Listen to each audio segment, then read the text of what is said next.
Hari ini kita telah dibeli dengan harganya telah lunas dibayar. Karena itu muliakanlah Allah dengan tubuhmu. Firman Tuhan berkata, jika mata kita gelap maka gelaplah seluruh tubuhmu. Itulah sebabnya ketika kita dilunasi oleh persembahan tubuh Yesus Kristus, saudara yang terkasih, mari kita memberikan hidup kita untuk melayani Tuhan. Amin. Sementara kita mau menyongsong Paskah, orang sementara bikin pondok yang indah-indah, mereka desain lampu-lampu, bikin salib dengan lampu-lampu. Tapi saya mau kasih tahu, ada orang yang datang ke gereja, datang pergi ke sana tidak bawa apa-apa, pulang pun tidak bawa apa-apa, karena mereka tidak pikir tentang penderitaan Kristus. Kita renungkan bagaimana Yesus mati di atas kayu salib. Kenapa ini kita anggap biasa-biasa saja? Kematian Kristus itu tidak gampang, saudara. Itu tidak gampang. Saya pertama kali berjumpa dengan Tuhan, saya hidup berubah. Tapi Tuhan proses saya ketika saya mulai mengerti tentang bagian dan maksud dari rencana Kristus ini. Saya meninggalkan hidup lama saya. Waktu saya mengalami perjumpaan dengan Tuhan pertama kali itu di kota Manado, saudara yang terkasih.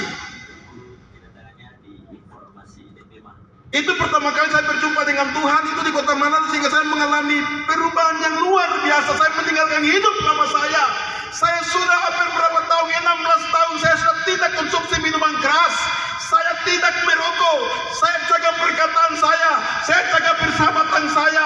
Hidup saya harus ambil menjadi berkat untuk orang lain. Saya menceritakan tentang kebaikan Tuhan. Saya harus jaga hidup ini dengan baik-baik. Tuhan bilang, kamu telah dibeli dan harganya telah lunas dibayar. Karena itu muliakanlah Allah dengan tubuh. Kenapa sampai sekarang kita orang Papua berdoa orang sakit juga, orang sakit itu tidak sembuh-sembuh? Karena ini mulut. Firman Tuhan bilang dalam Yakobus 5:16, doa orang benar bila dengan yakin didoakan sangat besar kuasanya.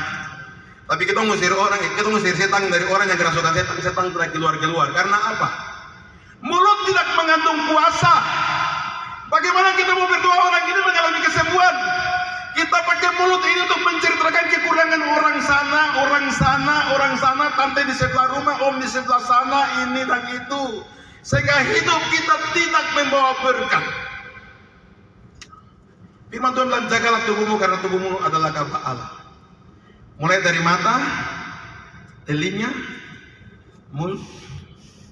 Karena dari mata turun ke, dari hati berarti naik ke, berarti putar di atas ini langsung tom kepala botak cepat. Dari mata turun ke hati, dari hati naik ke pikiran, berpikiran lari. Sio, tante yang jalan sana cantik santai. Kalau kita mengerti tentang bagiannya Tuhan, saudara yang terkasih, kita lihat di dalam Ibrani 10. Ya, sudah baru selesai.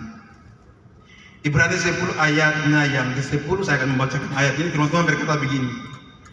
Dan karena kehendaknya inilah kita telah dikuduskan satu kali untuk selamanya oleh persembahan tubuh Yesus Kristus. Satu kali untuk selama-lamanya.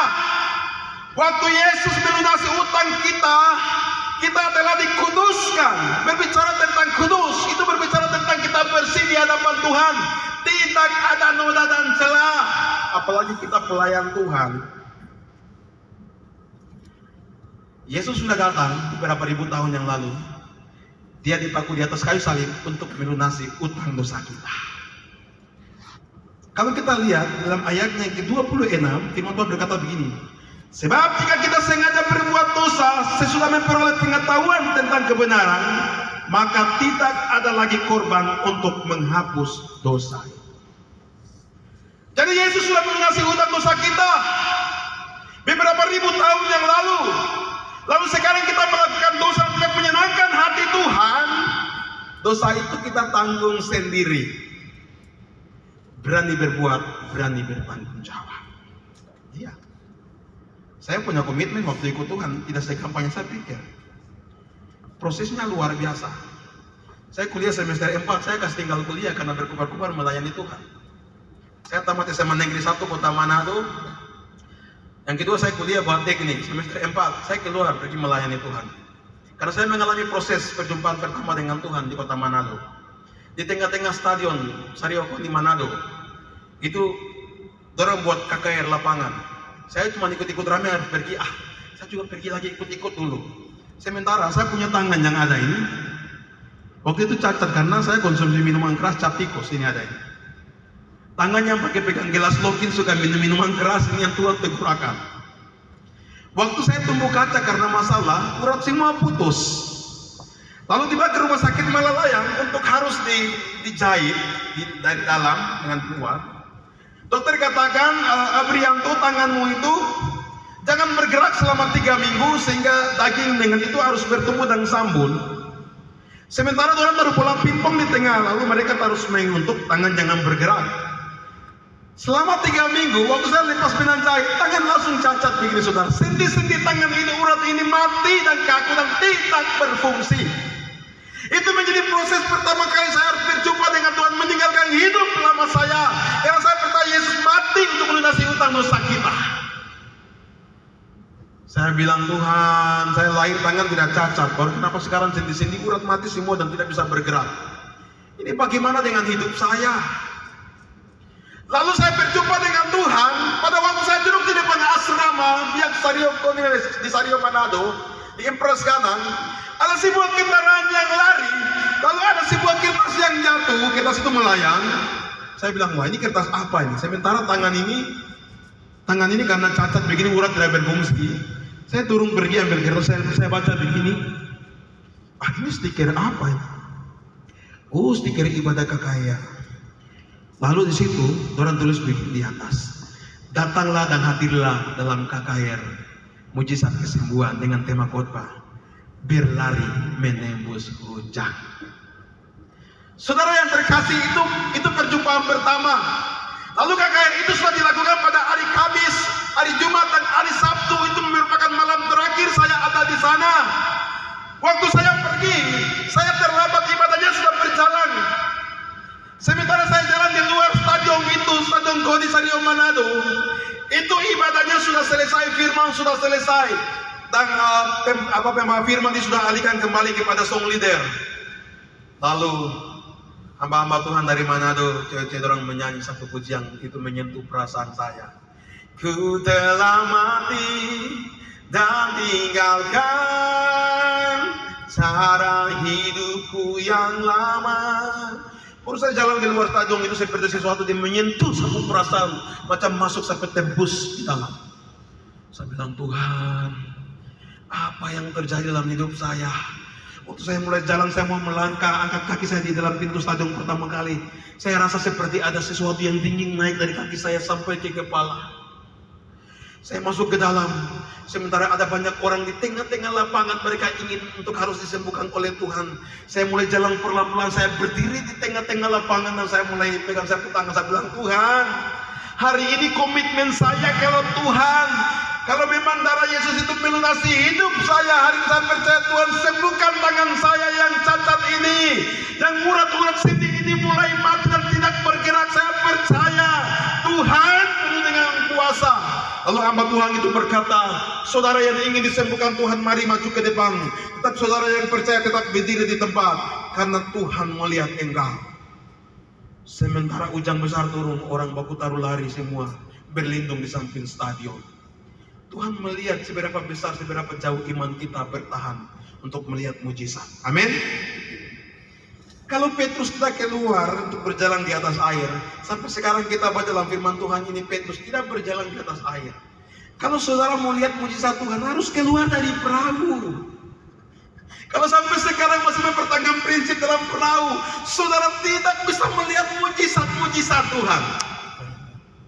Saya berangkat dari kota ke kota, naik pesawat, naik kapal laut, itu orang fasilitasi. Sementara saya sudah putus kuliah dan saya kalau pulang ke kampung, orang bilang, itu anak Mandau. Tapi dengan kekurangan dan keterbatasan saya khotbah untuk para pejabat dengar firman Tuhan. Bupati, wakil bupati, anggota dewan, model siapapun, saya tegur dengan firman. Itu prinsip Daniel waktu memerintah dalam kerajaan Yehuda. Saudara yang terkasih dalam Tuhan, kata Yesus Kristus, perjumpaan saya untuk mengalami kesembuhan dan meninggalkan hidup lama saya Waktu hamba Tuhan itu berkata, engkau tetap berdiri di tempat, saya berdiri di tempat. Saya mengangkat tangan saya yang cacat dan tidak berfungsi karena sendi-sendi urat saya mati. Tiba-tiba saya mendengarkan bunyi guntur, itu terjadi di atas kota Manado. Boom. Seperti bunyi guntur itu masuk telinga saya, keluar di telinga sebelah. Tiba-tiba telinga saya tuli. Saya lihat keluar jalan sama, loh, ini ada mobil-mobil yang lewat, ada motor yang lewat. Kenapa telinga ini tuli? Saya bilang, Tuhan, tangan sudah cacat, baru telinga tuli lagi. Ini apa ini? Saya sungut. Tapi saudara mau tahu, di tengah-tengah keramaian orang, di tengah-tengah stadion, saya waktu telinga saya mengalami tuli, disitulah saya mendengarkan suara Tuhan yang lembut berbicara untuk saya sendiri di sekian banyak orang. Hampir 20 kali suara itu datang berkata, permisi, permisi, permisi. Suara itu macam menyentuh perasaan, macam masuk di sendi-sendi dan seluruh tubuh. Saya merasakan bahwa saya bersalah di hadapan Tuhan. Tuhan memuji saya. Macam seperti saya diguncang begitu dengan suara itu. Saya tutup mata sampai ketika saya buka mata, pertama saya dengar suara itu. Hampir 20 kali suara itu datang, saudara yang terkasih.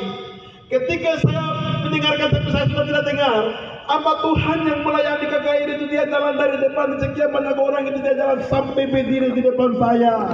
Dia katakan, hei anak muda, buka matamu dan angkat tanganmu ke langit karena Tuhan melihat hatimu. Hari ini tanganmu disembuhkan Tuhan. Tepuk tangan untuk Tuhan Yesus. Waktu saya buka mata dan saya mulai angkat tangan saya yang cacat di atas, dengan kuasa Tuhan membuka tangan saya seperti begini. Tutup kembali hampir 4 kali. Baru saya mulai kasih turun, saya katakan, Tuhan, hari ini tangan saya yang sendi-sendi kaku dan tidak bisa bergerak, hari ini mulai bergerak. Di tengah-tengah lapangan Koni Sario Manado tahun 2011, saya meninggalkan baju lama saya dan meninggalkan hidup lama saya. Saya percaya Yesus mati di atas kayu salib untuk melunasi hutang dosa saya. Hari ini, rokok bentul biru, rokok surya, taptikus, anggur merah, asobi, jenever, semua saya kasih tinggal di sini. Saya keluar di tengah-tengah stadion ini. Saya ingin melayani Tuhan dan saya tinggalkan hidup lama saya. Saya ingin menjadi berkat. Saudara mau tahu, sudah hampir 16 tahun saya tidak konsumsi minuman keras. Itu ayat ada. Yesaya 5 ayat 7 dan ayat 22. Celakalah bagi mereka yang juara dalam mencampur minuman keras. Celakalah bagi mereka yang duduk dari malam hari sampai pagi hari, badan mereka sedang dianakkan anggur. Hari ini ada banyak hamba Tuhan yang melayani Tuhan, tapi mereka masih konsumsi minuman keras. Saudara, ini adalah pelayanan yang kudus. Saya berdiri di depan jemaat Tuhan. Saya sudah siap untuk melayani, sehingga saudara harus diberkati Tuhan.